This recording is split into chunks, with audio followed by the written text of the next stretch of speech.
Hello my viewers, welcome back to the channel. And by the video title, you know what this video is about. NBA Week 19 review. And also I think I have in the title about the MVP and the Defensive Player of the Year. But before we get into that, today I'm rocking the Piccolo shirt. The Piccolo shirt, rocking that. As you guys know, the great legendary Akira Toriyama passed away a few days ago at the age of 68.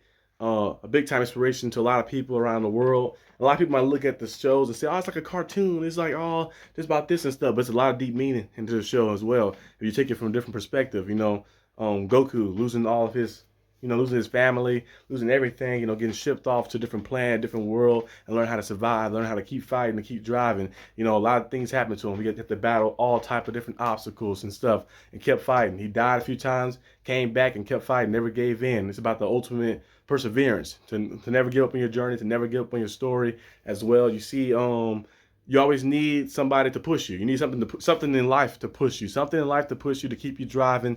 And that can be interpreted as Vegeta. And you always need something that's evil. It's always something that's evil. It's an obstacle in your way. That'd be the villains of the story. You look at Frieza. You look at Cell. You look at Majin Buu. You look at all different type of guys he had to face. The androids and all type of stuff had to face to get over and overcome obstacles. And then you look at the people he befriended. Piccolo's a guy from a different planet. Namekian, one of my favorite characters on the show. Started off as bad and evil a little bit. Goku converted them over through friendship, through kindness, like that. And Goku really never really killed anybody. Really, you have to think about through the show. Majin Buu, he had no choice. And then I guess if you count King Piccolo, those are some of the ones he had no choice really. But besides that, he really didn't kill a lot of people during the show. He went out there and he just kept fighting, kept battling, and kept persevering and finding ways to convert guys over through kindness and stuff. So the show teaches you a lot of different life lessons in general. And from watching that from a child and all the way up like that, recently I've been watching like around 6, 7 years old, all the way up, it's very good to see the growth of the show and just the impact it had. You see, like for the past few days, it's been on all around the internet, on the news and everywhere about the impact he had on a lot of different people from different worlds, from different ethnicities, different races, communities, all type of things. So RP to the legend. But with that being said, let's get into the video right here.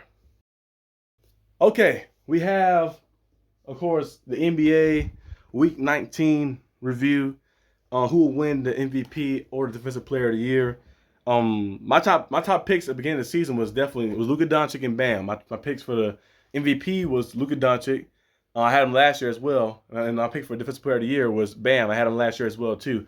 Bam is top 4 in the Defensive Player of the Year race, and Luka is top 3 in the MVP race. It's gonna be very hard for him to win because I think right now he's the 8th seed, 7 or 8 seed Mavericks, and most of the time they want to give the award to guys who have a high win percentage. Of course, Luka still has they have a lot of wins, of course, but still they want to get awards to guys who are like top of their standings in their conference. So I don't know if he have a chance to win it, but my new picks, of course, now the top picks really right now is SGA, who's averaging 31 points a game, 54.6 field goal percentage, has 6 assists, 5 rebounds, and then you got Jokic, 26 points, 12 rebounds, 9 assists, who's playing phenomenal. And he already have 2 MVPs already, so him winning a third one would be absolutely crazy to put him on a different threshold. He's already an amazing player, a future Hall of Fame player, and he's adding more accolades to his legacy. Brought the first championship to the Denver Nuggets. SGA is still building on his legacy as well, but the past 4 years, SGA has been playing phenomenal basketball, especially the past 2 years mainly. First team All-NBA last year, and then this year, most likely a first team All-NBA player as well. Probably one of the best, if not the best point guard in this league. So it'll be interesting to see who wins that. I think the Thunder have a better record right now at the moment, but Jokic is damn near close to a triple-double, 26, 12, and 9. I think he's 9.2 or 3, so he's close to triple-double. He had put up a lot of triple-doubles this year already. I think he passed LeBron James on the list. I think he like 9th or 8th all time on triple-doubles. He's only 29 years old, so he's been playing phenomenal basketball. So I think one of those guys are going to win it in the end. Probably based off of like record mostly. How many games they win probably in the end. Whoever had the higher seed will most likely win his MVP award. But we're going to see. Should get very interesting. So let me know in the comment section down below who you guys got in this race. For Defensive Player of the Year, I think it's Wemby. I know Wembanyama is a rookie. I had Bam, of course, at the beginning of the season, but now looking at it, I think Wemby is going to win it probably. If they don't snub him because he's a rookie, like, oh, we can't have a rookie win this award. We can't have a rookie do this. But Wemby has been playing phenomenal defense, and not just interior defense, around the perimeter as well. He plays pretty good around the perimeter, and he's able to switch well. Great rim protector as well. Good amount of getting steals, getting blocks and stuff. His arm, he know how to use his arm length. He know how to use his arm length and his size. A lot of players sometimes don't know how to use their size. He know how to use his size defensively and offensively. And I feel like sometimes you should get credited a little bit on Defensive Player of the Year by some of the offensive things you do as well. Because you're looking at like, hey, this guy right here is only averaging 7 points, and you saying he's one of the best offenders, but I'm going out there and scoring 20. It's also my energy on that side, and I'm still going out there and being able to put the same numbers he's putting up. So maybe I should get a little extra boost for that. So if I pay all my effort towards just defense primarily, I'll be in a different stratosphere than him. So sometimes you might can give a little credit boost for some of that stuff around that and sometimes in that scheme and then sometimes in that like setting a little bit. It might say, hey, I can do that like that in this setting of maybe boosting them up. The voters look at it that way, but I think overall the voters are probably they might not give it to a rookie. I don't think so, but I'm hoping they give it to Wemby. That's my pick now, but they might not give it to a rookie because you know how they do. You know, they wanted you to build up a resume, build up some repertoire with some of the teams and stuff. So hopefully they give it to him because he's been earning it. He doesn't deserve it, but he's been earning it. He's been earning it. You know, don't deserve anything. You earned it. You earned it right there. So Wemby has been playing phenomenal defense. I know he missed a lot of games. That could be a knack on him as well. Missing some games too as well with the injuries. Hopefully he's able to finish the rest of the season without missing any more games. And I think it'll be good for him in the long run. But yeah, moving on to the next topic. D'Angelo Russell. He's been playing phenomenal basketball. He's been finally becoming that third star the Lakers been looking for last year. He started off kind of like that a little bit, but then he started falling off the wagon a little bit. Then on the playoffs, he played horrible. Now there's no way to put it. No better way to put it, like in no sense, no lighter way to put it.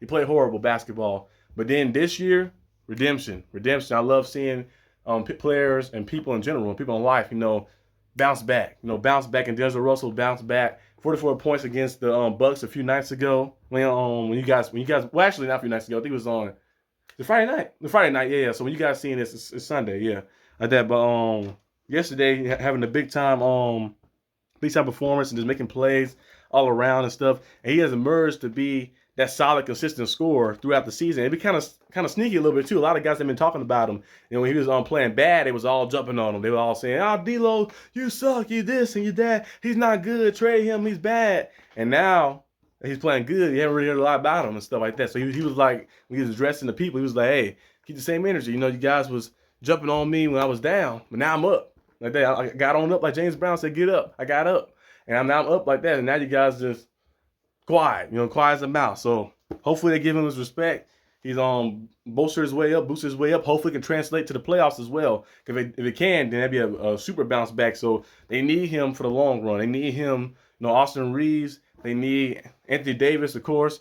LeBron James, of course. They need him to all be in sync. So when the playoff time comes, they be ready to compete at the highest levels. Moving on to the last topic, Rudy Gobert. I think he probably gonna get fined for this most likely. They say he gestured a little money sign. I saw that earlier too, like the money sign towards the referees. They say and then people brought the question up about the gambling problem that the sports have in the NBA and stuff. There's a lot of gambling stuff because I think Mark Cuban has sold the Mavericks to a casino. I think somebody who owned a casino. They said they're trying to make a new arena with the casino inside the arena. I'm like, okay, guys. Now I don't mind the people going out there and say, oh, betting on the game. You can do that stuff, but when it start embedding with the game. The gameplay of the game, like you see guys, because all you need really to do, I think Shannon Sharp said it best before. He was talking about the gambling problem that something that happened before. He said all you need is to get one guy. They talked about the Detroit Lions last time. I think Detroit Lions when they had that big play, they got called back. They said the guy didn't check in. He said all you need is one guy. People always think sports, you got to read the whole thing. Like wrestling. I'm a big fan of wrestling. WWE, AEW, New Japan.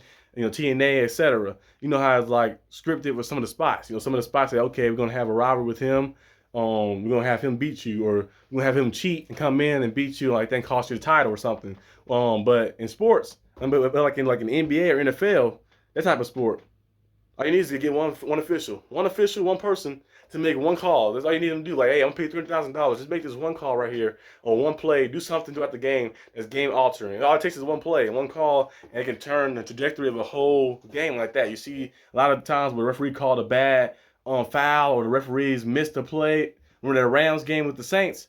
Remember I think the Saints player went up for the catch. Rams player just hit him and boomed him out the way, and they was where's it at? Referee didn't see it. Remember KD was playing with the Warriors. He was all out of bounds. with the one hand on the ball. Luckily, James Harden hit the game-winning shot, but KD was all out of bounds. And he had his hand on the ball and stuff. Should have been out of bounds. The referees didn't call it. Scott Foster, was a professional at not calling anything for Chris Paul. But I think the gambling problem is only bad when it starts getting embedded into the game, which is sometimes seem like it kind of is a little bit. Because you can't tell me that all the officials are just clean. Like none of them have been manipulated before.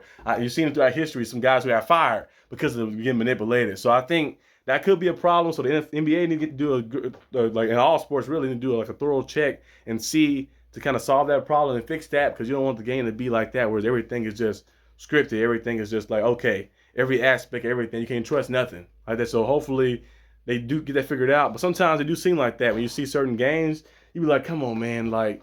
It's like this, like some of them calls you see, cause you watch the replay, and sometimes they have replay. They look at the replay and they be like, after thorough review, we redeem this a still foul. I'm like, what? Y'all saw the replay, and everybody around, even commentators, announcers, the senior officials sometimes will say some things like that. In the NFL terms, they'll say some things, and he'll say something. They be like to do the opposite. And then in basketball, same thing. They review over it and they call the opposite. So it's a lot of different things. Like that one game with the Pistons and Knicks. People have said, why would they bet on that game for? Like, why would it be some type of rigged game? Because there's a lot of betting, a lot of gambling. So they might say the Knicks winning this game, and one of the people that might have paid the ref and say, hey, you know what? Don't make sure something happened. Make sure the ball took their way a little bit. He saw the opportunity and made the call. I'm not saying he did that, but you never know what could happen, like the gambling and stuff, the problem and effects they have on sports. So hopefully they get that figured out. But that is a good question, a good topic to kind of dive into a little bit. Has gambling in sports got too outrageous? I think it's kind of been like that for a while, but we're going to see what happens. But that's all I have to do. Say, guys, hope you guys enjoyed it. If you did, leave a like and subscribe for more content. And I'll see you guys next time on the channel. Peace out.